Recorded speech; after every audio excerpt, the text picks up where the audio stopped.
Vidin greetings across the boundaries of time. Everyone has something special about them, but I have a great talent. I lived before time had a name.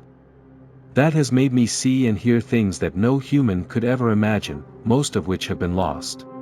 I have been known by many names throughout history, but you can call me Isaac. Today I will tell you a story that is the true embodiment of one of the 7 major sins, greed. In ancient Greek mythology, one day Silenus was lost in the vineyards of King Midas. A weak servant found him and he could barely walk. He brought him to the king. For those who don't know, Silenus worked as a teacher to the master winemaker Bacchus in his youth. Now that he was old, Bacchus took care of him. So he sent the servant who found him to carry Silenus to Bacchus safely. In return for Midas's kindness, Bacchus granted him one wish: to achieve anything he wanted.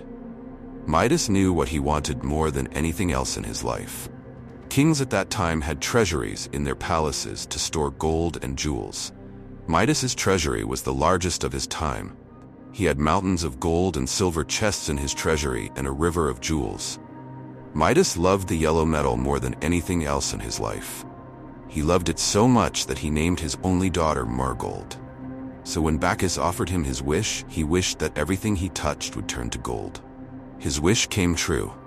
Midas thought he was the happiest man on earth. Little did he know what curse he wished to befall him. Immediately, he raised his hand to touch an apple tree. The tree turned to gold. He picked an apple from the tree. It was pure gold, beautiful to look at.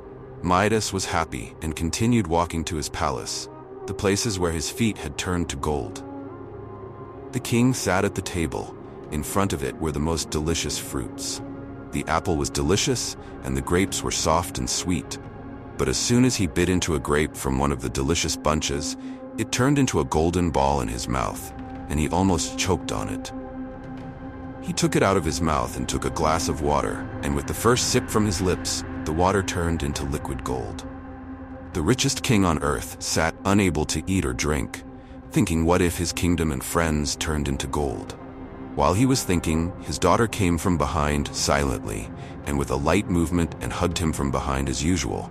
Suddenly, she screamed and turned into a golden statue. What happened was something that Midas never thought of. Tears fell from his eyes and turned into drops of shining gold. Silence and sadness prevailed in the king's palace, which was filled with joy and songs. The king sat on his majestic golden throne in the dark room in front of his daughter's statue, crying. His eyes began to turn white from the intensity of his crying. Suddenly, in the silence and darkness of the room, he heard Bacchus's laughter coming from behind him. Midas ran to him, begging him to take back his cursed gift. Bacchus said to him, smiling, "If you finally have enough gold, look at Midas with a sad and empty face."